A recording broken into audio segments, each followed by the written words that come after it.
The night Elliot Carnes sat alone at a corner table in Birchwood Grill, watching the door open and close. For the 12th time in 40 minutes, he told himself this was the last time he would let his daughter talk him into something like this. He had not wanted to come. He had said so, clearly on the phone 3 days ago, when Rosie had called from Vancouver with the kind of cheerful persistence that reminded him uncomfortably of her mother. He had said he was fine. He had said he did not need help. He had said 58 was not old enough to be lonely in the way she seemed to think he was. Rosie had listened to all of it and then said quietly that she had already set up the profile and the woman's name was Vivian, and she seemed very nice, and could he please just try? So here he sat, in a button-down shirt he had ironed himself, because he no longer owned anything that did not need ironing, with a glass of water he had been nursing for 20 minutes and a bread roll he had not touched. The hostess had glanced at him twice. He did not blame her. The profile photo Rosie had shown him, taken at what appeared to be a hiking trail somewhere in the Okanagan, had shown a woman with a steady, open smile and eyes that looked like they had seen enough of the world to not be surprised by much of it. Elliot had looked at the photo for a long time before putting his phone face down on the kitchen counter and going out to the garage to stack firewood that did not need stacking. He had spent 23 years building a life with Caroline. He had spent the 3 years since her death learning how to inhabit the version of that life she had left behind. He was not sure, sitting in this restaurant with its warm Edison lighting and its faint smell of wood smoke, that he knew how to do anything else. At 7:22 p.m., he knew the time because he checked his watch with the particular care of a man trying to look like he was not checking his watch. A server came to ask if he would like to order. He said he would wait a little longer. The server nodded with professional neutrality and disappeared. Elliot unfolded and refolded his napkin. He thought about Caroline. He did that less than he used to, which was its own kind of grief, the slow recession of a face from the foreground of daily thought. He still heard her voice clearly. That had never changed. He could hear her now, in fact, in the particular register she used when she thought he was being unnecessarily stubborn. "Elliot, go, eat something, talk to a person." He almost smiled. The door opened again, and a woman in a dark coat came in with snowflakes still caught in her hair, scanning the room with an expression of focused determination. She was perhaps 55, with the kind of face that looked more interesting the longer you looked at it. She spoke briefly to the hostess, and the hostess pointed, not toward Elliot's table as it happened, but toward a booth near the far window where a man in his 30s was waiting with a hopeful expression. The woman went to the booth. Elliot looked back at his water glass. At 7:34 p.m. he made a decision. He would give it until 7:45. That was a reasonable amount of time. He was not a man who made scenes, and he was not a man who sulked. And he was going to sit here for 11 more minutes. And then he was going to pay for his water, and the bread roll he had not eaten, and he was going to drive home in his 12-year-old pickup truck. And he was never going to let Rosie set up another dating profile for him as long as either of them lived. He was calculating the most efficient route home. He always thought in routes, in distances, in the practical geometry of getting from one place to another. When the door opened one more time, she came in like someone who had been running, though she was walking. That was the only way to describe it later. There was a quality of urgency still attached to her, the way a fast current leaves traces on water even after it settles. Her coat was damp. She had snow in her hair. She was carrying, inexplicably, a paper bag from a pharmacy, and her phone was in her other hand, and she was looking around the restaurant with an expression Elliot recognized because he had been wearing the same one for the past 40 minutes. She saw him, not the way people see strangers, a glance, a dismissal, a cataloging. She looked directly at him the way a person looks when they have been searching for a specific face. She crossed the room without hesitation, pulling off her damp coat as she came, and stopped at his table and said, a little breathlessly, "I'm so sorry, you're Elliot, I'm Natalie. I'm your date and I am so genuinely incredibly sorry." He stood old habit, impossible to shake, and said, Natalie Okafor," she said. "Rosie's friend. Well, Rosie's friend's sister. The connection is longer than that, but I can explain it while I sit down if that's all right." She was already sitting down, unwinding a scarf, running a hand through her wet hair. "I know I'm 40 minutes late. I know that's terrible. I have a reason that I hope explains it, and I want to tell you all of it. But first I want you to know that I genuinely did want to be here. I have been thinking about this dinner for 2 weeks." Elliot sat back down. He looked at her for a moment. He was a man who had spent a long career reading materials, soil composition, structural load, the particular grammar of land, and he applied the same unhurried attention to people when he remembered to. "You're out of breath," he said. "I ran from the parking lot. It's -12. I know." She paused. "I didn't notice until just now." Something shifted in the air between them, something small, almost imperceptible, the way pressure changes before weather. Elliot found himself sitting a little differently in his chair. "Tell me the reason," he said. Natalie Okafor set the pharmacy bag on the seat beside her and folded her hands on the table. She had the hands of someone who worked with them, not rough exactly, but marked by use, by purpose. She wore no rings. "My father called at 6:15, she said. "He's 81. He lives alone in Westdale, which is, well, you probably know Westdale. He called to say he thought he might be having a reaction to a new medication, and his neighbor, Mrs. Tran, had already come over, but she doesn't drive, so she stopped. I drove to Westdale. I sat with him until he was stable. I called his doctor.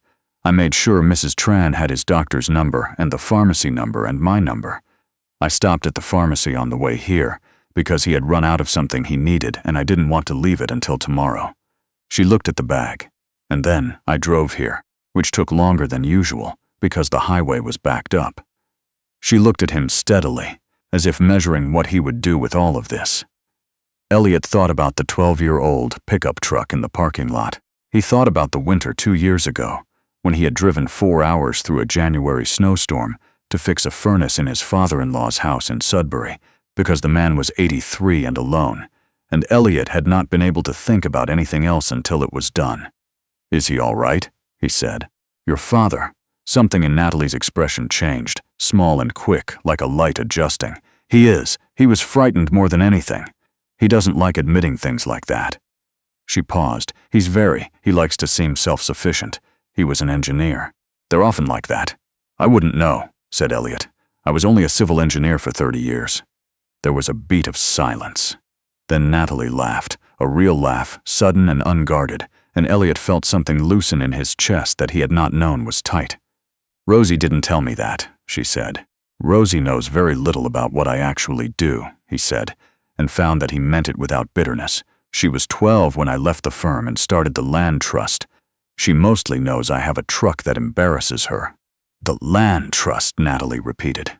She was looking at him differently now, not with the particular alertness of someone who had just heard money, but with the focus of genuine interest, which was a distinction Elliot had learned to make long ago, and still found himself testing without meaning to. "Which one?" "The Carn Conservation Land Trust," he said. "We manage about 400,000 acres now, mostly northern Ontario, old-growth forest wetland corridor. Some partnerships with First Nations communities. Nothing glamorous, 400,000 acres, she said, give or take." She was quiet for a moment, then, "My father would have questions. He asks about land use constantly. He grew up near Georgian Bay, and he has very strong opinions about what's been done to the shoreline since he was young." "He's right to have them," Elliot said. "The development on Georgian Bay has been." He stopped himself. He had learned over the years that he could clear rooms with certain topics. "I can get into that later, or not at all. You didn't come here to hear about shoreline regulation." "I might have," said Natalie. "I'm a nurse practitioner. I spent 15 years working in public health up north. People talk about land and water differently up there. It matters in a different way." She picked up the menu, looked at it briefly, put it down. "I'm starving. I haven't eaten since noon. Is it all right if we order?" "I've been waiting to order since 7 o'clock, Elliot said. "Please." She flagged down the server with a directness that Elliot found, unexpectedly, a relief. He had spent 3 years in the company of people who were careful around him. Careful about what they said. Careful about what they asked, navigating the particular delicacy of his widowhood with a kind of collective tenderness that he understood, and sometimes found suffocating. Natalie Okafor ordered the lake trout and a glass of Riesling and asked a clarifying question about the preparation of the risotto without any apparent anxiety about his feelings or his timeline. It was, he realized, the most comfortable he had been in a restaurant in longer than he could easily calculate. They talked for a long time. Not the careful talking of a first date, the listing of credentials, the trading of highlights. But the other kind, where one thing leads to another and you find yourself somewhere unexpected 40 minutes later, unsure exactly how you arrived. Natalie had grown up in Edmonton, the second of 4 children, the only one who had stayed in Ontario after her training. Her ex-husband had been a good man and a poor fit, she said, with the equanimity of someone who had made a complete peace with something rather than an incomplete one. They had one daughter, Simone, who was 26 and lived in Montreal and called more than you would expect of a person her age. Elliot listened the way he listened to clients talking about land, attending to what was said and also to the shape of what was left unsaid, the terrain beneath the words. Rosie says you lost your wife 3 years ago, Natalie said. She said it plainly, which he appreciated. People often approached this information obliquely, as if it were a room they were reluctant to enter. She said, Caroline, yes, I'm sorry, thank you. He paused. She was a remarkable person. Architect, designed social housing mostly, which is not where the money is, which she knew and did not care about. She cared about whether people had a dignified place to live. He looked at his wine glass. We used to argue about density versus green space. Friendly arguments. She was usually right. That sounds like a good kind of arguing to do. It was, he said. I miss it. I miss arguing with someone who is sure enough of their own position that they don't need you to agree. He stopped, mildly surprised at himself. He did not usually say things like that out loud. Natalie was quiet for a moment. Not the quiet of discomfort, the quiet of someone sitting with something. My father is like that, she said finally. He'll argue with the television. He argued with his cardiologist for 40 minutes last spring, and then admitted afterward the cardiologist was right, but he required the 40 minutes. She smiled. I think it's how some people process things. They need to push before they can accept. Is that why you went into public health? Working with people like that? I went into public health because I kept seeing the same patients come back for the same problems, and I wanted to understand why, and the why was almost always upstream. Housing, water access, transportation, things that aren't medical but determine everything about health. She ate a forkful of risotto. She had ordered the risotto in the end. I retired from the northern postings 2 years ago. I work in a community clinic now, here in Hamilton. I missed feeling useful. Still feel useful? She considered this honestly, some days more than others. The days I don't, I go visit my father and fix something in his house, and he complains the whole time, and then feeds me dinner. Outside the tall windows of Birchwood Grill, the snow was coming down steadily now, the kind of snow that softens the edges of streets and makes the city look briefly like something worth protecting. Elliot watched it for a moment, aware of Natalie doing the same thing. I should tell you, he said, not looking away from the window, that I wasn't sure I could do this tonight. In general, he paused. My daughter means well. She is very much her mother's daughter in certain ways, and her mother believed that the solution to most problems was to stop avoiding them. He looked back at Natalie. I have been avoiding things for a while. Natalie met his eyes. I almost canceled this afternoon, she said. Before my father called, I almost canceled because I couldn't decide what to wear, and then I thought, that's not what this is about. And then I thought about it some more, and I canceled and then uncanceled within about 20 minutes. She paused. I am not normally indecisive. I found it alarming. What made you uncancel? She thought about it. Simone told me I was being a coward, she said. She is not wrong very often, which I find inconvenient. Elliot found himself smiling. It felt strange on his face. Not unpleasant, but unfamiliar, the way a room feels when you open the windows after a long winter. They stayed long after the dinner plates were cleared. The restaurant thinned out around them, other tables going quiet, servers beginning the soft choreography of closing. At some point the snow outside intensified and then eased, and the street beyond the window held the particular stillness of a winter night when the city has finally decided to rest. They talked about Georgian Bay and about old-growth forest, and about the specific sadness of watching a landscape change within a single human lifetime. They talked about Simone, who was doing her residency in emergency medicine, and about Rosie, who was getting her PhD in environmental science, and was therefore, Elliot said, more or less unemployable in the way that made parents proudest. They talked about Natalie's father.